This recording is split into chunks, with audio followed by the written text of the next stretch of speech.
I get up at 8 o'clock. I get up at eight Oh, o'clock. Yes. why are we talking about food? Listen, I get Yeah. up at 8 o'clock. I get What up. I, there. You said potato. Isn't that food? You know things. Thank you. You You can tell certainly from the know. grey hair, can't you? Yeah. Yeah. I take. Welcome back to our channel. This is another video where we chat with language teaching experts in a fun and informal way. Our today's guest is the examiner and teacher trainer Paul Ash.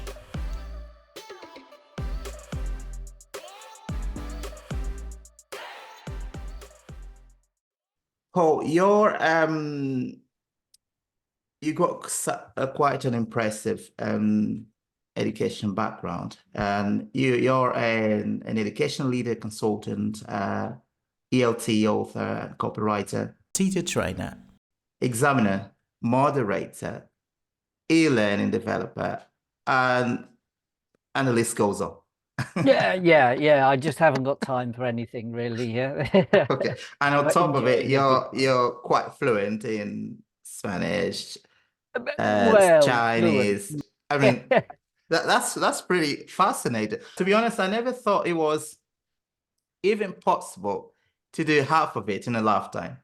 It's Okay. perfectly possible. You just have to, you do end up with eye bags and grey hair, as I mean, but Now, here's a question for you.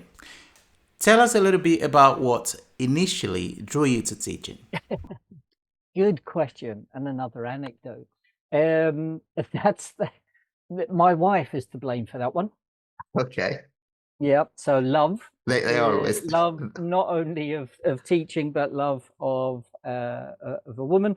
I was at university in Liverpool, Okay. and I met a group of Erasmus students, students who All go to right. another country to study. Yeah. And I mean, I'd been off. I'd sort of travelled once or twice while I was at secondary school to Austria and Germany, but that was kind of about it. All my family holidays were within the UK or Ireland. I'm Right. sort of back from an Irish background. Okay. Um, so you know, talking to French, Spanish, Nigerian, there was Chinese, there was lots of people, lots of students from different places. It was just, it's wonderful. It was very interesting, very enriching. And I got speaking to this Spanish lady, and that continued. That conversation continued the next day as well, and the following day, and the following day, and Right. eventually it became a relationship. And then I was invited to her hometown, which is Cordoba or Cordoba, Yeah. in Cordoba, I think. Yeah. Okay. yeah. I think those that have been in Spain say it Cordoba. Yeah. Those that haven't call it Cordoba. I'm Okay. probably the former. Yeah. Um, so she invited me one, I think it was around Easter time or something, to visit Spain, to visit Cordoba, and I fell in love with the place. I just thought, I think it was the first time I'd seen palm trees in real life, and not Oh, on photos. really? Yeah, well, I Okay. mean, I was brought up in South London, so All right. Yeah. not many That's palm trees naturally. yeah. So Okay. I was bowled over, and I said, right, my goodness, what do I have to do to be able to live here, and work, of course, earn a living. Hmm. And I couldn't speak Spanish at all. I mean, I gave up French at secondary school, and that was it. So she says, well, the fact that we can communicate is because I learned English, and I learned Hmm. English in a private language school, actually in one of the very early private language schools that set up, and it was created in 1953, based in Cordoba. Now it's very famous internationally around the world. Um, for teacher training Yeah. and teaching English. Anyway, so Okay. she said, well, why don't you talk to somebody there? And I did. And they said, well, you can do a teacher training course. Obviously not here because they don't do it, but we do have a place in London that does it.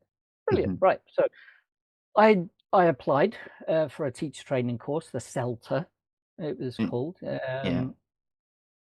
and I got the dates wrong. So I had a final exam and then my university graduation in the middle of the CELTA course, and I did it 4 weeks intensive. And anybody who's done 4-week CELTA intensive knows it's really, really intensive. So having to move to jump on a train and get to Liverpool, graduate, and then get back in time for my teaching practice was kind of a stressful moment and not recommended at all. Okay, so yeah, I finished CELTA, got the job, and then it got a job on the East Coast, and then yeah, finally a job here in Cordoba. So that's why I'm here, and I've been here for 27 years now. Oh, thank you. Thanks, Paul. That's quite an experience. And thanks for sharing. Speaking of CELTA, there seems to be a sort of discrepancy as to whether a TEFL Level 5 course is equivalent to that of a CELTA one. And what's your take on that? Well, I think there's lots of acronyms, lots of you know, sort of acronyms in our sector, and it can be a tad confusing. CELTA and Trinity Cert TESOL. These certificates are what we call pre-service certificates. These are initial training certificates that you can do if you've never taught English before and you want to live and work anywhere on the planet and have a job probably for the rest of your life. Because with that certificate, it does allow you to work in any country in the world. You don't have to speak the local language to be able to teach English, because it's taught via what we call a direct method, which is basically meaning you're teaching English through English, using English. So you need to learn the techniques, and it's doable. It's perfectly doable. But these are techniques for communication in any language, which are very, very, very useful. You know, so I would be able to travel, I think, to any country on the planet, and I certainly would survive. I'd find a way to communicate with the skills that I've learned through teaching. So yeah, CELTA, Trinity Cert TESOL are the, should we say, the initial certificates, and then there are kind of the diploma or master's level versions of those as well, which are Delta and the diploma. Does speaking a second language give you an edge, sort of an advantage when it comes to teaching? Yeah, well, definitely. I mean, so much so that on these pre-service courses, the CELTA, Trinity Cert TESOL, there is a moment where the tutors give an input session which is in a different language, and the objective of that is to make the trainee teachers feel what it's like to learn another language. If that's a good one. Yeah, that sort of fosters empathy as well. Exactly. It's very, and very you can actually get a feel of what students are going through and all the intricacies and the challenges they face when learning second language. This is it. Yeah, I mean, at the moment, I'm learning Chinese in part to put myself back into that situation. I mean, I kind of picked up Spanish. I had very few Spanish lessons, but living in the country kind of helps, you know. But yeah, a couple of years ago, I started learning Chinese. One, because it was a very different language, so something I'm used to. So I wanted to put myself out of that comfort zone.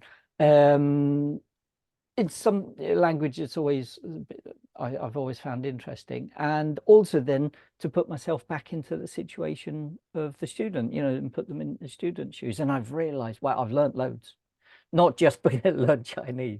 I'm probably, to be honest, one of the worst students in the class. Teachers tend to be terrible students, you know. So, and I'm definitely no great student. Now, in the context of teaching, how much of the student's language should be used in a classroom? So how of the first language? Yeah, how much of the first? Yeah. Well, I mean, obviously that depends on two things, doesn't it? One is first whether it's a monolingual sort of class that you're in. Obviously, if it's not, if it's a multilingual, you can't do that because you'll be alienating certain students. Yeah. You know. That's The other fair. thing that it Fair point. depends on a lot is the command of that language that the Yeah. teacher has, and I think that's key. I remember many years ago, it was probably about the year 2000. So yeah, 24 years ago, I was in my fifth year of teaching, fourth year of teaching, and so 4 years in Spain. I thought, oh, that's it, I'm bilingual, me. Okay. Yeah, I can speak the lingo. I can Yes. I can order some food in a restaurant. I can say hello to friends. I can talk a little bit football. Whoa, bilingual, me, I am. Yeah. So so I remember translating something in class for the students, or I asked the students, so how do you say that? And they student, and I think he was 12-year-old kid, at the time. Mhm. And I said, no, no, no, no, no. I said, Paco, that's not correct. I said, I said, the word is, because I thought I knew what Yeah. the word Yeah. this is this, and that's it. It's black and white, isn't it? And he said, well, actually, teaching, I don't think so. And he explained there was I can't remember the word now, do apologize, but there was a nuance of meaning between the two words. He said, no, we use that word in this context, but this word that you don't know, we use in the context that you're describing. Okay. And I went, That's well, okay, maybe you're right, Paco. I mean, you're the expert in Spanish, I suppose. But anyway, I went home, asked my wife, who was Spanish, and she went, no, no, no, your 12-year-old student is right. okay. And I just went, oh my goodness, what am I doing? Who do I think I am? Trying to tell a Spaniard their own language, native level command of a language speaker, make mistakes as well, Yeah. so Absolutely. I thought, but it was certainly a wake-up call for me, and I Mhm. stopped translating from that point then. And it was several years afterwards until I felt confident enough, maybe some basic words, like if I want to say table is mesa, table mesa, Mhm. you go, right, Yeah. okay, Mhm. yeah. But you don't have to translate that, because you show a picture, don't you, or point, use Mhm. Yeah. realia, so real objects, and it's easier. But anyway, so yeah, I didn't use translation for several years after that, because I mean, it does have its pros and cons, and Yeah. I do use it. I think it can be useful. The way I use it, though, in a monolingual class is that the students are not the ones who speak their language. If Mhm. anyone's going to do it, I'll do it. So, for example, I might say, how do you say farola Oh, in that's an interesting one. Yeah. It's a good one. and they Yeah. all laugh at my pronunciation, and I say, yes, Uh-huh. I know it's not very good, sorry, but just to show them, hey, listen, we're not all perfect in another language, but I'm willing to have a go as well, and encourage you to do so. And I'm not going to laugh at your pronunciation, although you're laughing at mine, but hey, that's fine as well. So that way they're the ones speaking the target language, English. Isn't they're already going to speak their own language outside the classroom. Well, I must say, this is not something I have given a great deal of thought, but it's definitely something to think about. Thanks for sharing. How many vegetables do you usually eat in a week? Oh, well, I like vegetables. I eat, carrots and aubergine. What watermelon? Oh, sorry, watermelon is not a vegetable.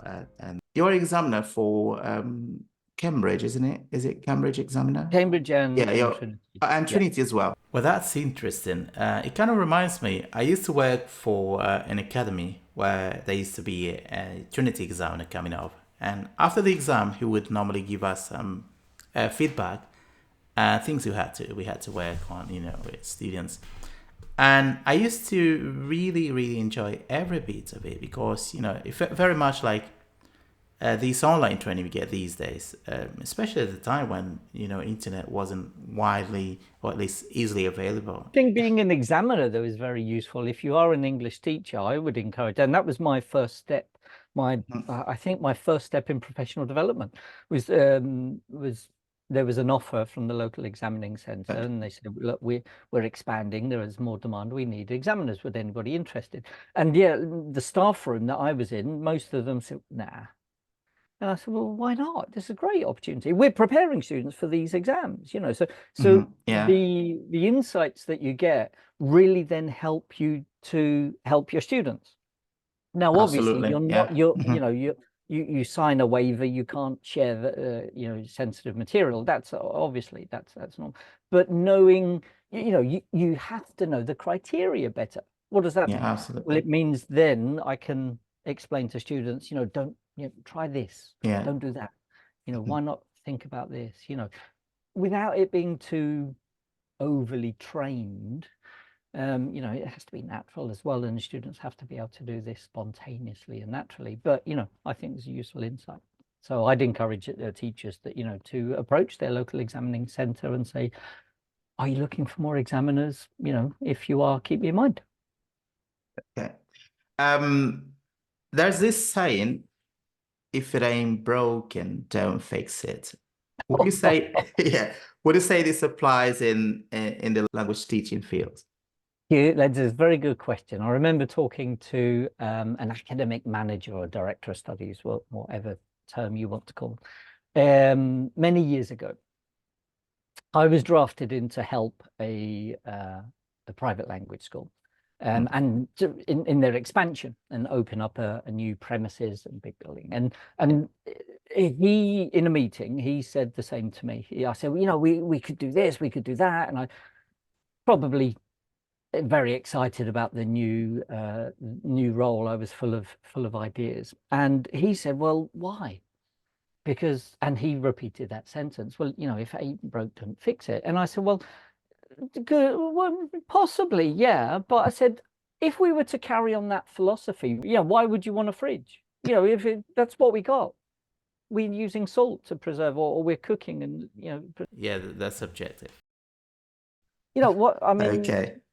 We wouldn't have mobile phones for a start, and oh my goodness, where would we Okay. be? So yeah, I think it's no, you're always changing, you're always adapting, you're always tweaking. And I think a perfect example of that is when you observe a colleague teach, is taking an idea and then making it yours. Or you open up a Yeah. course Okay. book, you know, or a methodology book, or you know, one of the many publications where you've got like photocopiable activities.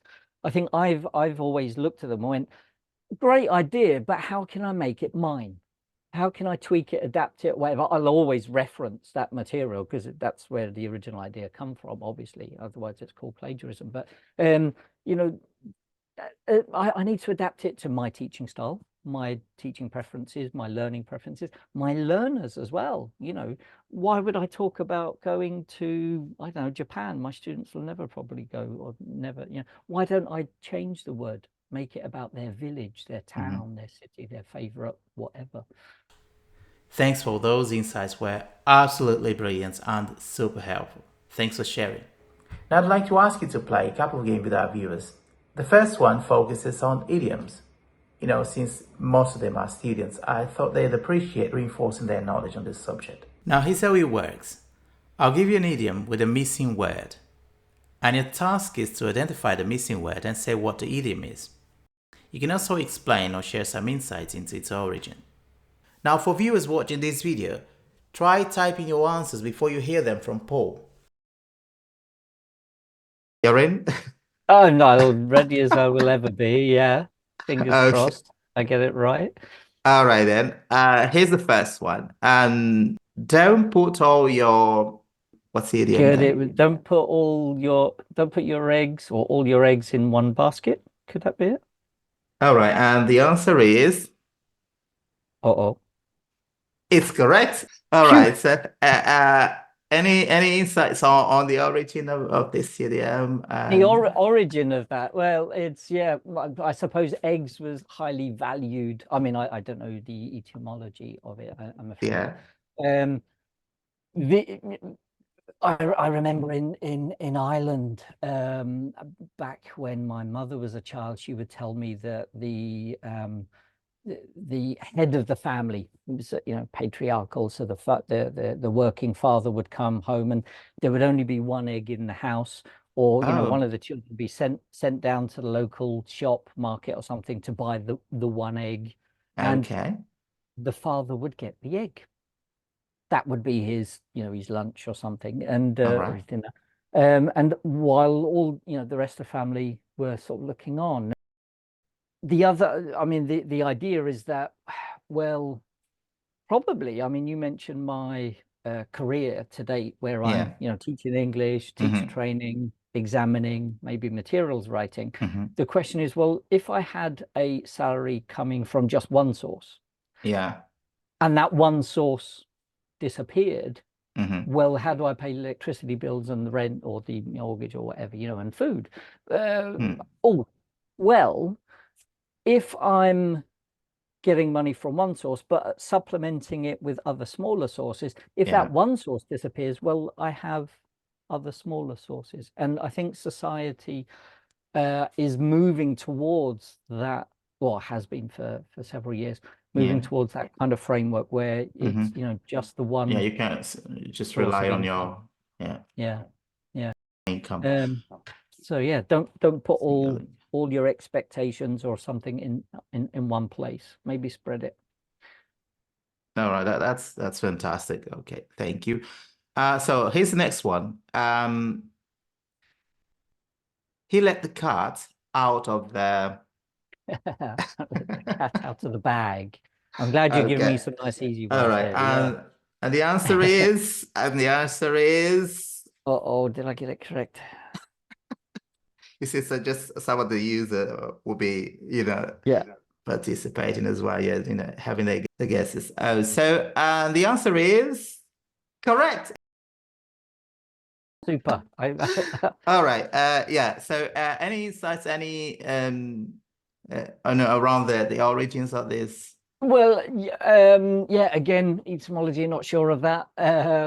Although I have a book just above me from that is called English Idioms. I'm dying Yeah. to have a look at it, but I won't. Um, but yet, not give away a secret, I guess, is the idea. So Mm-hmm. don't tell something that should be a secret. For Mm-hmm. example, I nearly did it recently, actually. My brother-in-law had arranged a meal in a very nice restaurant in town. And a couple of days before that, now he didn't tell me it was secret, right? But a Yeah. couple of days before that, I was speaking to my father-in-law on the phone, and I nearly said, right, well, I'll see you in a couple of days in this restaurant. Yeah. And I didn't. So I nearly sort of let the cat out of the bag. And I didn't, because I thought, what if it is a secret? Probably best not say anything just in case. So I Oh, nearly let the yes. cat out of the bag. So I was very lucky. Nearly sort of, told the secret. That's fascinating. Here's a third one. Also has to do with idioms. She is on cloud nine. There's a space there. Oh, She is oh, good. Right. on Is cloud nine. floating on cloud nine? I've heard she's on cloud nine. She's Okay. floating on cloud nine. Could that be right? Fingers crossed. Okay. Just give some viewers some time. And the answer is, the answer is actually walking. She's walking on She's cloud nine. walking on Oh, cloud interesting. nine. Now I am Yeah. going to have a look at my Well, idioms there'll video. be Okay, she's walking. there'll Yeah, probably cool. be other versions Ways of of this. expressing the Yeah. same. Yeah, possibly. And any insights on what it came from? Yeah, well, not yeah. Again, I'm not sure of the etymology of that. It obviously means that you are feeling very, very positive, very good about something. Yeah. Maybe you've just landed that English teaching job Mm-hmm. in a wonderful country or a wonderful city, and you're feeling very positive about things. Yeah. I think that's the kind of meaning of the expressions. Thank you, Paul. So let's just move on to the final game.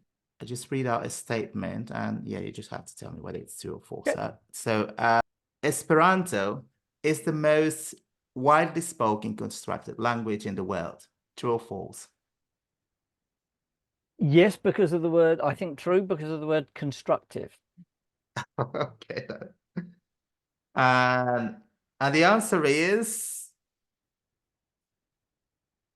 it's true. It's Okay. true. Okay, okay. So all right, here's the next one. Here's the next one. Um, the silent way language teaching method emphasizes speaking from the very beginning. True or false? False. Okay, Let's and see if the I get answer that is, well, if you still want to, would you rather change it or right. So would you rather you're change giving me your the answer? opportunity to say, well, it might be true as well. It's part of the communicative approach, I guess, or so it's an So, element of an informed so, and the answer is it's false. really reflects the way we'd learn naturally. So as a child, we spent the Okay. first kind of couple of years listening, don't we? We don't talk. We probably Mm-hmm. make noises, that we think is talking. Um, and that's the silent way kind of reflects But that. how does that really work? I mean, in a classroom, how is it implemented? For Well, I example. mean, yeah, it's a good question. I mean, you could, it's kind of, there are different elements. So there's the strong form of the silent way, and then there is what we use in the communicative approach now are sort of borrowing elements of that. And I think extremes of anything probably not very good. Yeah. Solely, one method. Mm, And which explains the period of English language teaching that we're in at the moment, which is called yeah. principled eclectic approach, or basically informed eclectic approach, which means lots of different methodologies, and you take bits that you think are appropriate, necessary at that particular moment for that particular learner or group of learners. So anyway, the Mm, silent way would be, I mean, a good possible example is the way we might teach by presenting language in a text, showing students, then asking them to read a text, get a general idea of the, just reading of the idea, then take out the language from it and ask them some questions about that particular grammar or vocabulary point, all right. using that as using the original Yeah, context, the original because content. Yeah. language exists only in Mm-hmm. context. Yeah. And then asking them maybe to complete some sentences with that language, and then finally producing in writing or speaking. So, productive skills, so producing. So notice what's happening there at the beginning of the lesson. It's very, I'm giving, I'm telling, Yeah. yeah. And then the next step is now I'm using, but in very controlled way. So I'm not exactly sort of overly producing. So I'm analyzing, I'm thinking, I'm creating hypotheses about language. Brilliant. Okay. And then towards the end, what am I doing? I'm producing. And I think that's kind of reflects that. So the teacher's meant to be silent for most of the lesson, isn't it? It just be, what's the idea behind it? It's for teachers to speak as little as possible. Is Well, it? yes, exactly. The Yeah. whole idea being that, there's learner autonomy and active Yeah. student participation. So yeah, I mean, the idea being that I suppose this is, again, it's used a lot in the communicative approach in order to reduce what we call teacher, excuse me, teacher talking time, Yeah. um, which is only negative when the teacher is talking unnecessarily. So silent way is kind of one way of saying, well, can we reduce that, But allow thinking time for the student, and therefore if the teacher is quiet, it's saying, listen, it's, silence is okay because there's lots happening already in the yeah. student's head, and you talk when you're ready, but the focus is on the student to produce and activate, and therefore the teacher kind of takes on what they should be taking on more and more nowadays, a facilitator role. Oh So yeah, they're I like that word, yeah, the facilitator. Yeah. yeah, I So think that's it's probably, important. yeah. Yeah. They become the reason I'm standing here is the teacher becomes the guide on the side, Mm, not the sage on the yeah. stage, which is, Yeah, I fair know enough. everything. Yeah. All right. So thank you, Paul. No, you've been teaching English for like what, forever? You do know things. Thank you. You You can tell certainly from the know. grey hair, can't you? Tell us about your teaching program, your course for teachers. Yeah, well, I mean, I'm a teacher trainer for CELTA, Delta. These are Cambridge Yeah. University courses. I'm also a teacher trainer for Trinity TESOL, so it's Hmm. provided by Trinity College London. Hmm. And these are pre-service courses. The Delta is a master's level, so that's a bit higher. I'm also an academic manager, trainer, and a business management trainer within the ELT sector. What does that mean? It means that the program that I have, or programs I have available on my website, which is englishtrainingonline.com. You can get in touch and have a look at, for example, help to become an English teacher. Yeah. Help to get extra professional development if you are already a teacher, so maybe diploma level status. You could be an academic manager. In 1998, I think I wrote an article approximately about using your mobile phone in the classroom. And revisiting, that was in English Teaching Professional magazine, revisiting that article recently, I just thought, yeah, it's still all kind of valid. So it just shows you that we can use technology in different ways, both face to face, but by teaching and learning to teach online, it's probably the most difficult thing to do. Why? Well, because we all have experience of what it's like to teach and learn in a face-to-face physical environment. Okay, great. But COVID demonstrated that people cannot transfer what they do in a real physical classroom online and do it effectively. And what I can help you do is learn to teach effectively. The key word is effectively online. If you can teach effectively online, You you can can teach teach anywhere. in a face-to-face environment with your eyes closed and probably one hand behind your back. Thank you, Paul. Now, to wrap this up, I just want to ask you to share your golden piece of advice for those who want to make their lessons more fun and engaging. Good question. Let me show you an interesting book that I read many years ago. And this summarizes lots, I think. It's called The Art of Teaching. Now, I came to this book many, many years after realizing my teaching philosophy. And I just thought, it's all there. Somebody's already said it. This is wonderful. Okay, I'm not innovative, certainly, but he said it. And it's the passion for what you're doing and the engagement with the human beings in the room. Okay, that's profound. So it's sounds interesting. take an interest in the people that you're talking to. If little Paco comes in and he's sweating and he's just been running in, you go, Paco, are you okay? Question number one. Because he looks a bit, no, yeah, I'm okay. I'm just late. Why are you late, Paco? Oh, well, I had football training. And tell me about football training. And now the whole class is asking questions about Paco's. Tell us about your timetable. We happen to be doing the present simple for routine, so this is brilliant. But okay, so Paco, yeah, tell us about that. That's it. The lesson is all about Paco now. Next week, in comes Maria, and she's got a new dress on, and she's, what, Maria? That's a lovely new dress. What? Oh, it's my birthday. I'm going to a birthday party. My birthday party. Oh, brilliant. Tell me about presents. And there we go. So your lessons are not your lessons, because the most important people in the room is certainly not the teacher. Remember, we're the guide on the side. We're facilitating, and we're making the language or pulling the language, emergent language out from the students there already and using it.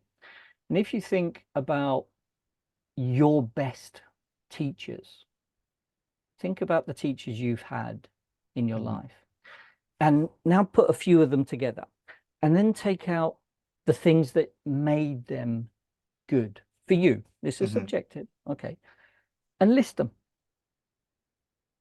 Now that's your perfect teacher.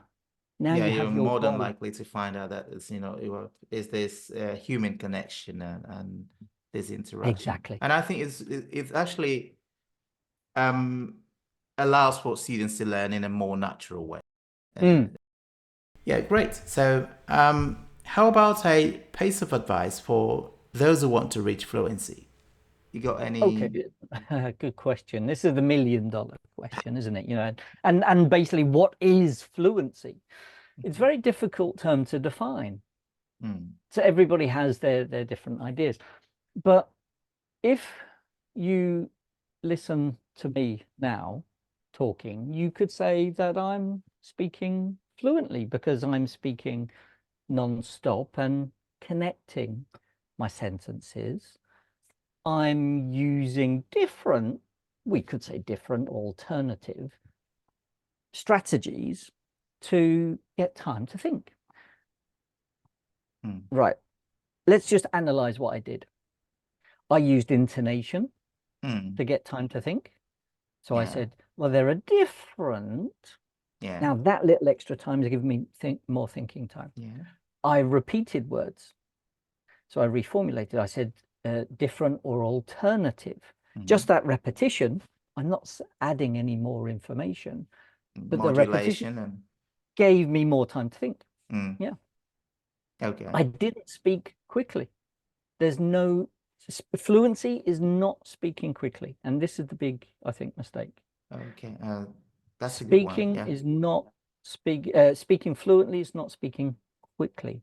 Yeah, it's speaking continuously, coherently, and cohesively. So you're connecting what you're saying and continuing a flow.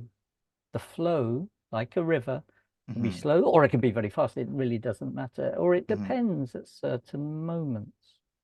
So what you're saying is it doesn't matter how fast or slow your pace is, as long as it doesn't impede intelligibility, is it? Well, one thing is definitely impeding intelligibility, definitely. But the other thing is also putting a strain on the listener. Yeah. So if you speak in a way that does put a strain on the listener, that's probably less fluent, maybe. I don't know. Okay. Paul, I can't thank you enough for sharing those helpful insights with us. Speaking fluently is not speaking quickly. It's speaking continuously, coherently, and cohesively.